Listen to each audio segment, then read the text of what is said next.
Hello everyone, this is Al Fadi and I'd like to welcome you back to this new series about Ahruf and Qira'at controversy.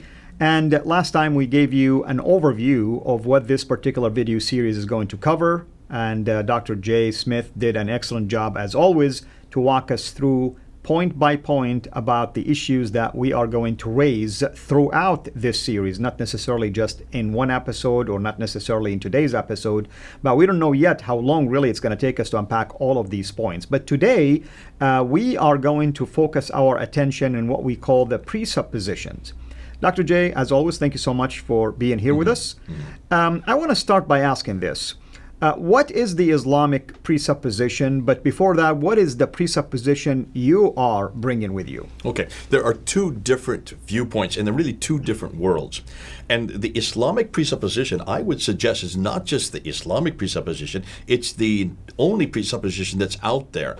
All the training that I've had, all the Muslims that I could talk with, even all of the secular world or the Christian world in the seminaries and the Bible schools, they come with this supposition that what we're reading about Muhammad, what we're reading about the Quran, is historical. These did happen. There was a man named Muhammad who was born in 570, started receiving revelations in 610, and then died in 632, lived in two different cities, Mecca and Medina, and moved in 622, and they are two completely different halves of the Quran that were revealed in those two cities, and everything he said, everything he did is verbatim historical. That's all that we've ever been given. That's the only narrative that exists. That's the only narrative that we're permitted to use, because that's the only narrative that has been passed down. Muslims tell us 1400 years. Right. The problem is it's not 1400 years old. That narrative was not written down in the 7th century. It was not even written down in the 8th century. It doesn't even get written down until the 9th and 10th century, 200 to 300 years later, written, as we well know, by Ibn Hisham, who died in 833. Muhammad died in 632. There's 200 years between Muhammad's death and Ibn Hisham's death, and yet he's the first one to write down the biography of Muhammad. Al-Bukhari comes after him. He died about 835, and those are the two biographies we use today. Now, they get it from Ibn Ishaq, but he died in 765. The problem is we don't have any of Ibn Ishaq's material. We're only dependent on what Ibn Hisham retained or what he threw out and he did not like. So we have to really say it's Ibn Hisham's material that gives us that life of Muhammad, the biography, the Sirah. But as far as the sayings, remember the sayings are the much more voluminous. You have to go to Al-Bukhari, who died in 870. 870, that's 240 years after Muhammad. So everything we know about what Muhammad did, everything we know about Muhammad said, comes from either Ibn Hisham or Al-Bukhari or Al-Bukhari, Sahih Muslim, Ibn Dawud, who come after Al-Bukhari. As far as the Quran itself, and as far as what it says and how we were to interpret it, that's the tafsir. That is not introduced till Al-Tabari introduces it in 923. That's 300 years later. The Tahriq, which would be the histories of all of mankind up until Muhammad, comes and is introduced by Al-Tabari. And everything that we now know about how to interpret the Quran or how the history is considered, that comes after 923. So 200 to 300 years later. If that's the only narrative that's out there, you're going to then come and look at the material that we're going to introduce, and you're going to try to interpret it from that narrative. And that's the conundrum right there. And what I want to just simplify for people, the initial classical, traditional presupposition that every Muslim in the world, like myself when I was growing up, was told is that there is a Quran that was revealed in the 7th century. This Quran that was revealed back then is still the exact same Quran that we have today. It was compiled by Omar / Abu Bakr, and then later Uthman. And yes, it has 7 different readings, but it was endorsed by the Prophet, and so on and so forth. And everything you've just said is from Ibn Hisham, Al-Bukhari, Sahih Muslim, which is Ibn later. Dawud. Absolutely. And this is what most people aren't understanding.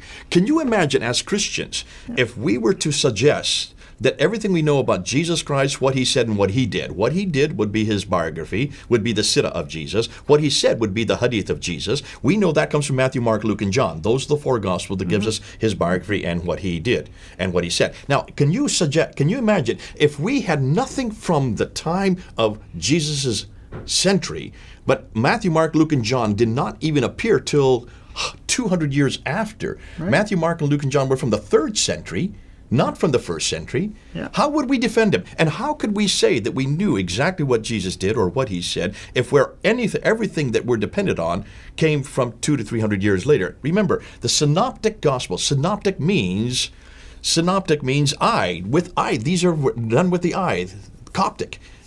The idea of the optic means you are eyewitnesses to that. And we do know that two of the gospel writers were eyewitnesses. Matthew and John were right there. They were with him for the last 3 years. They saw what he did. They heard what he said. They wrote down what they saw and heard. And then Mark and Luke got it from the eyewitnesses. And so you can see why, for us, that gives us a huge amount of confidence in the meritocracy of those writings. If that is the case for the Christians, why aren't we demanding the same thing of Islam? Why haven't we demanded an eyewitness account? Where is this eyewitness account? Where is this 7th century account? Nothing comes from the 7th century. Nothing comes from the 8th century. Oh, I'm going to change that. We're now saying we're now going to talk about the 8th century, but most everything comes from the 9th and 10th century. So depending on where your starting point is, if you start and believe that this 9th and 10th century is correct, then you're going to have to try to make sense of everything you're seeing in the 7th century, and it's just not going to work. That's right. So you're doing reverse engineering if we follow the classical traditional approach. Absolutely. And I remember for almost 20 to 30 years, back in the 1990s, when I was bringing this up, when I was studying under Dr. Gerald Hotting, and when I would introduce this whole historical critique, the same recurring response was, you're just talking out of our argument from silence. Right. So you can't find any reference to Muhammad. So you can't find any reference to the place called Mecca. So you can't find any reference to people called Muslims or a religion called Islam or a book called the Quran. Those are the 5 things we couldn't find in the 7th century. And they said, who cares? This is just an argument from silence, which is the weakest of all arguments. Now, that was in 1995, 25 years ago, that was a problem for me.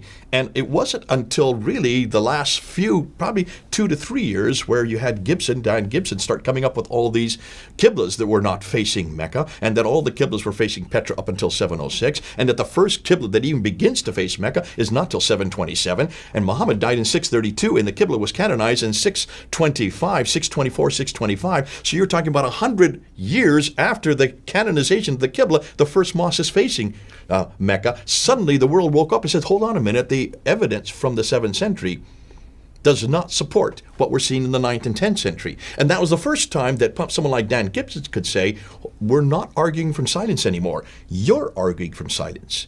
That your material from the 9th and 10th century is now based on a supposition where there's no evidence to support it. You are also assuming that which you cannot support. We're now going to the 7th century, and we're now bringing up and saying that this is not the evidence we see on the ground. And then this year, in January of this year, Hutton, well, actually it was in December of last year, Hutton and I were there in the British Museum, and we came across the coins.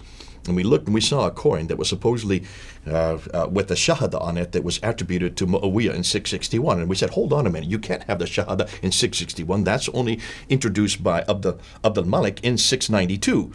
And so we went back and we started getting in contact with the numismatists, these experts in coins, and we were looking at their narrative, and they were finding coin after coin after coin from 630s, 640s, up until 661, and then from 661 up until 680, and these coins all had crosses on them.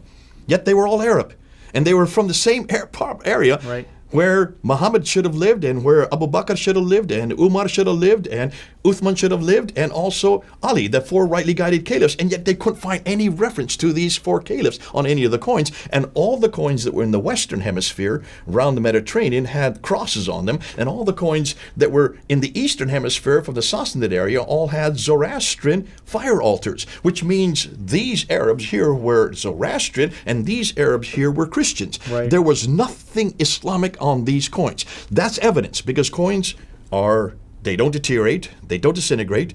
They're probably the best evidence you can get, because coins are always minted by the caliphs. They're minted by the kings. They're minted to introduce themselves. That's and why they're proud to put their faces there, their names, or anything that they're passionate about. you have to do that, because that's the only way in the 7th century to introduce who you are when you're a new king. You don't have radio, you don't have television, you don't have internet, you don't even have newspapers, but you have coins. And so those coins are probably the best index we have as to what was happening in the 7th century, and we could not not find any of the 5 things we were looking for. We could not find reference to Muhammad. We couldn't find any reference to any place called Mecca. We couldn't find any reference to any people called Muslims or a religion called Islam or any book called the Quran on any of the coins.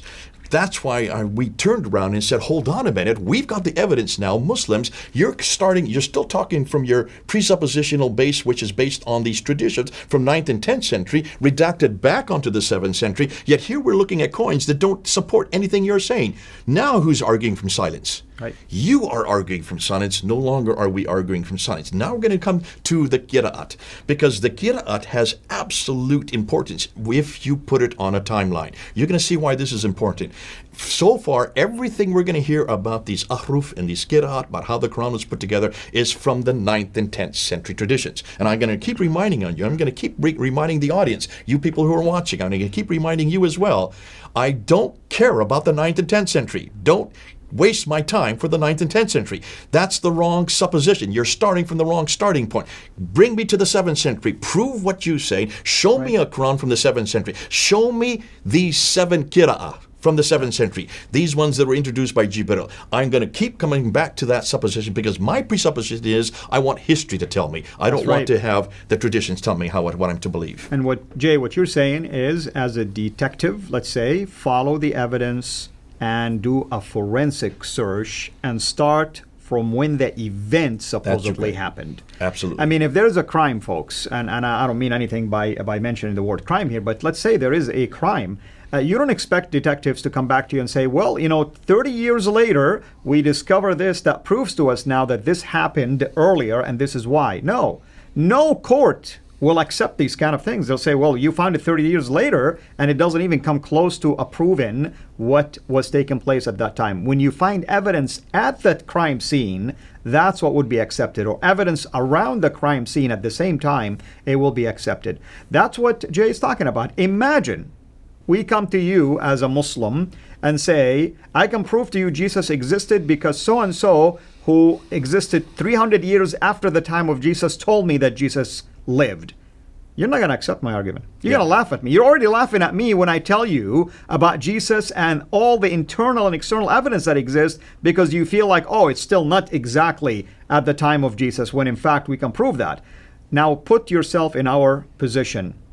Ibn Hisham, 200 years after the time of Muhammad. Bukhari, 240 years after the time of Muhammad. Ibn Mujahid, who decided which 7 canonical readings could be used, 300 years after the time the Quran was revealed. You get the picture? You get the idea? Let's go one step further. Al-Jazari, who then introduces the other 3, which makes it 10. 1,400 years? 1429, that's 800 years. 1429 is 15th century. That's almost 800 years after Muhammad, and no one has looked, and we're going to do that. We're going to look on a timeline to show you that. But one more thing before we end this episode, because it's about presupposition. The whole idea of looking at a text, what we know as textual criticism, starts from the premise that you always, when you have a new manuscript, when you have a new piece of writing, when you have a new parchment or a new piece of vellum that has been discovered, what do? You open it up and you read it and you look and see whether or not it corresponds with the oldest text. You always start with the oldest text. We had to do that with the Bible. Exactly. Remember, we had the Latin Vulgates, and that was really, everybody assumed the Latin Vulgates were the best until the Greek manuscripts. By Jerome, exactly. And when the Greek manuscripts started to appear in the 1800s, the Sinaiticus and the Alexandrinus and the Vaticanus, we saw that there were differences between that and the Latin Vulgate, and so we've now used the Greek manuscripts as our Why? Because it takes us back to close to the action. It's the closest to the action, and that's what you always do with historical criticism, and that's what we did with the Bible.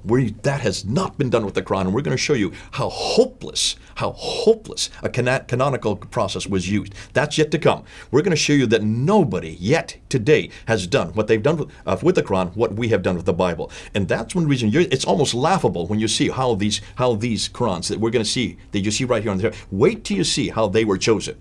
That had nothing to do with textual criticism, had nothing to do with any reference to what was inside those pages, and the reason why is because they started from the wrong supposition. The supposition they were more interested was popularity and geography, not textual critical analysis.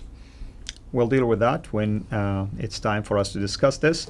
What do you think is the next order of things that we will be What I like to exposing our do is I listeners like to say, I like to first, and this is a great segue, because the next one we're going to look at is, why is it the Muslims are saying what they're saying?